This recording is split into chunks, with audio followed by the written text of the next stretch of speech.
ফিরে আসলাম বিরতির পর।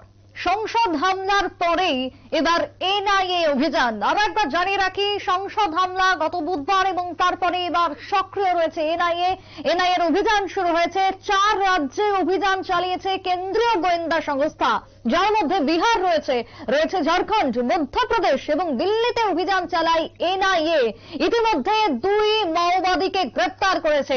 আমরা রাজ্যের বুকে দেখেছি এনএলএফটি জঙ্গি থেকে শুরু করে গ্রেপ্তার হয়েছে জঙ্গি সংগঠনের সুপ্রিমো। তারপরে এবার এনআইএ অভিযান। সব মিলিয়ে এই মুহূর্তের কি পরিস্থিতি রয়েছে, কতটা সক্রিয় রয়েছে এই মুহূর্তে মাওবাদী থেকে শুরু করে অন্যান্য জঙ্গি সংগঠন, কথা বলবো। নিউজ রুমে চলে যাব, আমাদের এক্সিকিউটিভ এডিটর নীল রয়েছে সরাসরি। নীল, এনআইএ এর অভিযান ইতিমধ্যে শুরু হয়েছে এবং সক্রিয় যথেষ্ট, কারণ আমরা কয়েকদিন আগেও দেখেছি এই উত্তর পূর্ব ভারতের ক্ষেত্রেও এনআইএ কিন্তু যথেষ্ট সক্রিয় ছিল, বিশেষ করে সীমান্ত এলাকার কথা যদি বলি।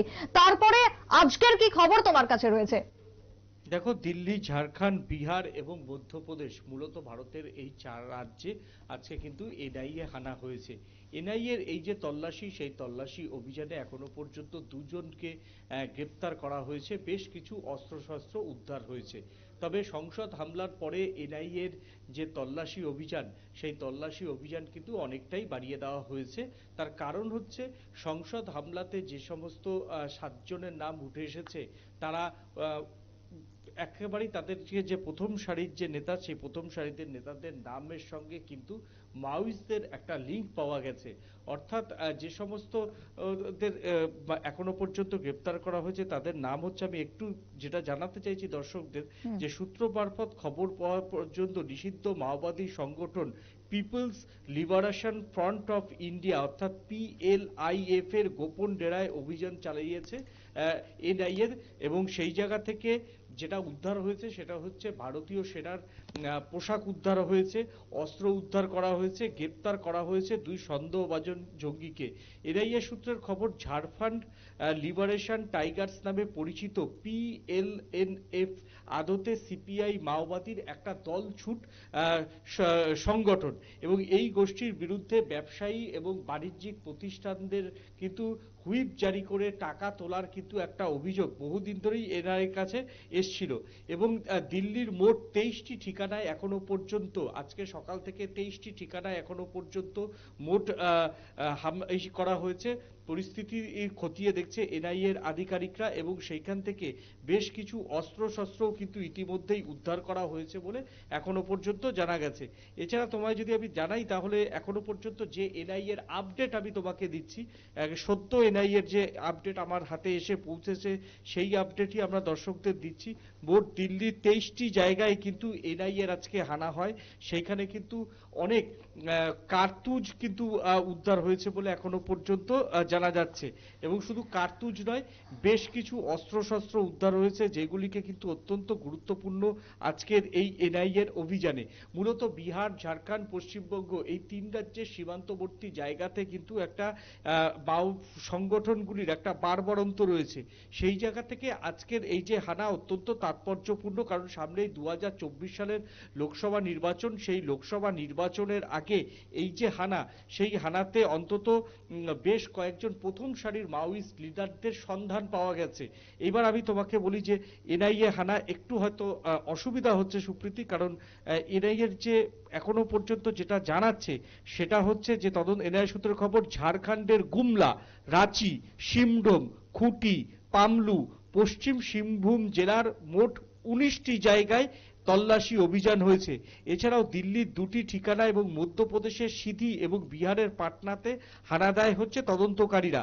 এবং মোট যেখানে উদ্ধার হয়েছে, এনআইএ যেটা জানাচ্ছে এখনো পর্যন্ত, তাদের এই যে প্রেস রিলিজ জাস্ট হাতে এসে পৌঁছালো, 2টি পিস্তল, কার্তুজ, বিস্ফোরক, পাশাপাশি সোনার গয়না, নগদ 3 লক্ষ টাকা, বৈদ্যুতিন সরঞ্জাম, নথিপত্র উদ্ধার হয়েছে। এবার তোমাকে আমি বলি যে এই এনআইএ হানা কেন এত গুরুত্বপূর্ণ। আজকের যে এনআইএ হানা, সেই এনআইএ হানাতে তোমার হচ্ছে সেনার উর্দি পাওয়া গেছে, তাহলে তাদের সেনার উর্দি কেন তারা নিতে গেল? সেনার উর্দিতে সেইখানে ভারতীয় সেনার যে লোগো, সেই লোগো পর্যন্ত নকল করে কিন্তু রাখা হয়েছে। আমরা সবাই জানি সামনেই 26শে জানুয়ারি, আর 26শে জানুয়ারি কিন্তু মাওবাদীদের একটা কিন্তু লক্ষ্য থাকে কিভাবে ইন্টারনাল যে সিকিউরিটি ভারতের সেটাকে ব্রেক করা। এটা প্রতি বছরই তারা করতে চায় মূলত প্রচারের আলোয় আসার জন্য।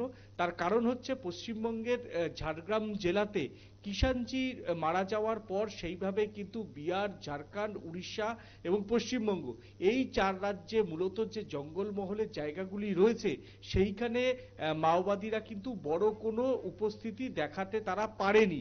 মাঝে মধ্যে দু একটা পোস্টার ছাড়া সেইভাবে কিন্তু তাদের দেখা মিলছে না। তাই তারা একটা টার্গেট করেছিল যে 26শে জানুয়ারি তাদের যে উপস্থিতির সংখ্যা সেইটা কার্যত তারা প্রমাণ রাখবে। এবার তোমাকে আমি বলি যে মাওয়িস্টের যে তোমার মানচিত্র হচ্ছে তেলেঙ্গানা, অন্ধ্রপ্রদেশ, উড়িষ্যা, পশ্চিমবঙ্গ, বিহার, ঝাড়খণ্ড, এই যে একেবারে পার্শ্ববর্তী প্রত্যেকটা রাজ্যের সঙ্গে প্রত্যেকটা রাজ্যের সীমান্ত ভাগ করে নেয়, এই জায়গাতে মাওয়িস্টদের একটা ব্যাপক উপস্থিতি। এছাড়া এখন সব থেকে বেশি উপস্থিতি লক্ষ্য করা যায় ছত্তিশগড়ে। মধ্যপ্রদেশে সেইভাবে কোনো মাওয়িস্ট কার্যকলাপ না থাকলেও মধ্যপ্রদেশকে তারা লিঙ্কম্যান অর্থাৎ তাদের সিকিউরিটি জোন হিসাবে তারা চিহ্নিত করেছে, যার জন্য মধ্যপ্রদেশে সেইভাবে কোনো হামলা মাওয়িস্টরা এখনো পর্যন্ত চালায় না।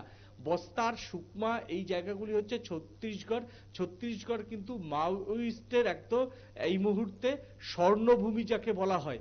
সেই জায়গা থেকে মধ্যপ্রদেশের যে লিঙ্কম্যান, মধ্যপ্রদেশের মাওবাদীরা যে সমস্ত জায়গা থেকে রসদ সংগ্রহ করে সেইগুলিকে ভাঙা মূলত লক্ষ্য ছিল আজকের এই অভিযান।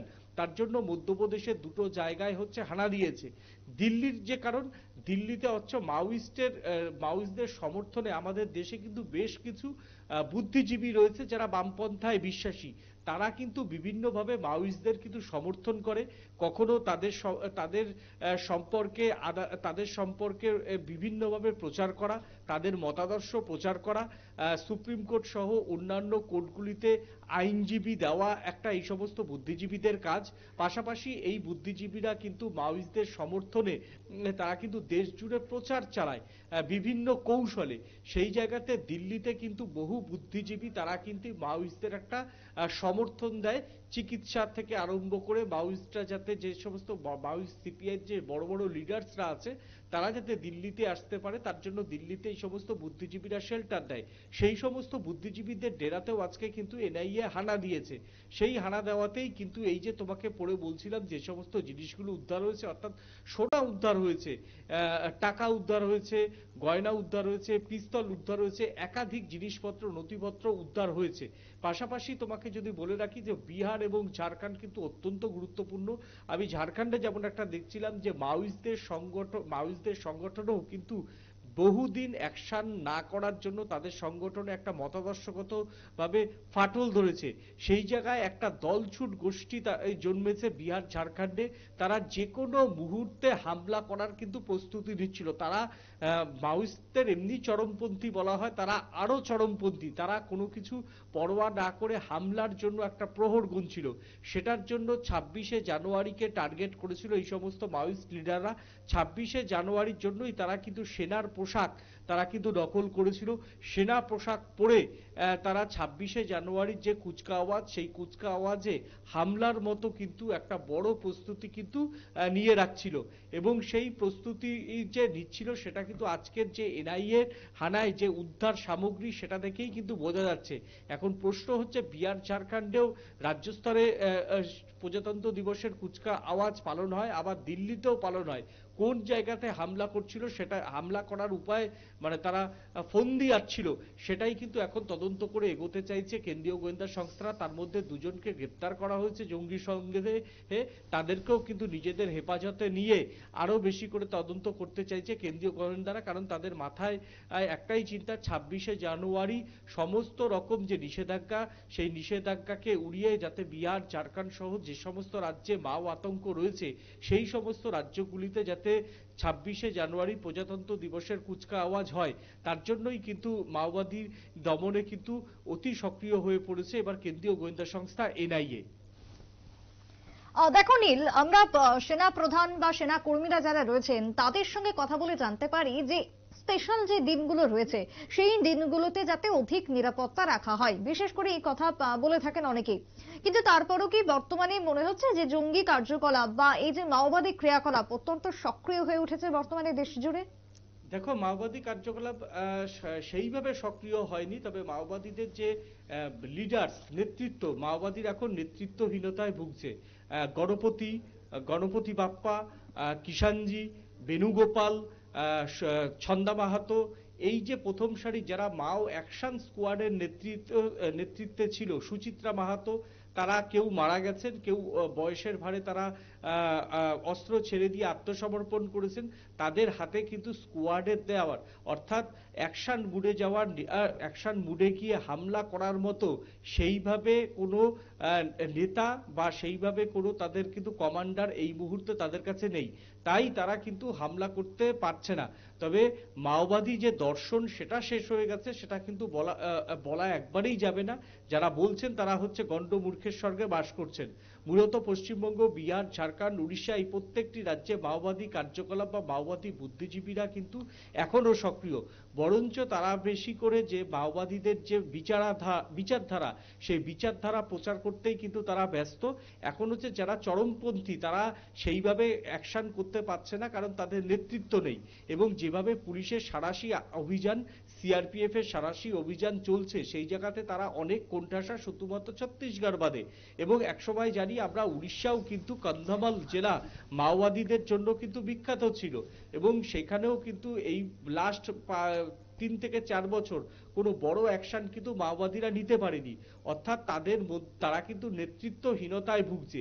এই জায়গাতে দাঁড়িয়ে যদি কেন্দ্রীয় গোয়েন্দা সংস্থা বা সেখানকার রাজ্য প্রশাসন, এসটিএফ যাদের মূলত বলা হয়, এসটিএফ যদি কড়া অ্যাকশন নিতে পারে এবং শুরুতেই যদি তাদের ধাক্কা দিতে পারে, তাহলে কিন্তু তারা বড় কোনো অ্যাকশন নিতে পারবে না। এবং সেটাই কিন্তু আজকে কেন্দ্রীয় গোয়েন্দা সংস্থা এনআইএ করলো, এবং এনআইএ মাঝে মধ্যেই কিন্তু তল্লাশি অভিযান জারি রাখে। তার কারণ হচ্ছে এনআইএর গোয়েন্দারা বোঝে যে কখনোই যদি তদন্তে হালকা দেয় এবং সেই ক্ষেত্রে যদি মাওবাদীরা অ্যাকশন করার মতো লিডার তৈরি করতে পারে, তাহলে কিন্তু সেই আজ থেকে 10 বছর আগের যে কালো দিনগুলি, যেগুলো পশ্চিমবঙ্গ, উড়িষ্যা, বিহার, ঝাড়খণ্ডে দেখা যেত, কিছুটা মহারাষ্ট্রে দেখা যেত, সেই দিনগুলি কিন্তু আবার ফিরে আসতে পারে। তার জন্যই এই হানা হয়েছে। এবং এই হানাতে সেন্ট্রাল যে ফোর্সেস, তাদের টার্গেট থাকে যত বেশি সংখ্যক তাদের কোমর বেঁধে দেওয়া। কিন্তু কোনো তল্লাশি অভিযান করে কোনো মতাদর্শ তো আর শেষ করা যায় না, বিচারধারা কখনো শেষ করা যায় না। তবে উগ্র যে কার্যকলাপ, সেই কার্যকলাপকে শেষ করা যায়, সেই চেষ্টাই আজকে করেছে কেন্দ্রীয় গোয়েন্দা সংস্থা এনআইএর আধিকারিকরা। বেশ, ধন্যবাদ নীল। কথা বলছিলাম আমাদের এক্সিকিউটিভ এডিটর নীলের সঙ্গে। এবং ইতিমধ্যে সংসদ হামলার ঘটনা আমরা সকলেই জেনেছি, জানিয়েছি আপনাদের। তবে সেই হামলার পরেই এবার এনআইএ এর অভিযান শুরু হয়েছে। জোর কদমে এনআইএ এর অভিযান চলছে ভারতের বেশ কয়েকটি রাজ্যে। অভিযান চলে, যার মধ্যে 4 রাজ্যের নাম উঠে এসেছে: বিহার, ঝাড়খণ্ড, মধ্যপ্রদেশ এবং দিল্লিতে চলে এনআইএ এর অভিযান। এবং মাওবাদী কার্যকলাপ, ক্রিয়াকলাপ সবটাই বন্ধের জন্য এবার তৎপর রয়েছে কেন্দ্রীয় গোয়েন্দা সংস্থা। একটা বিরতির পর ফিরে আসছি, সঙ্গে থাকুন।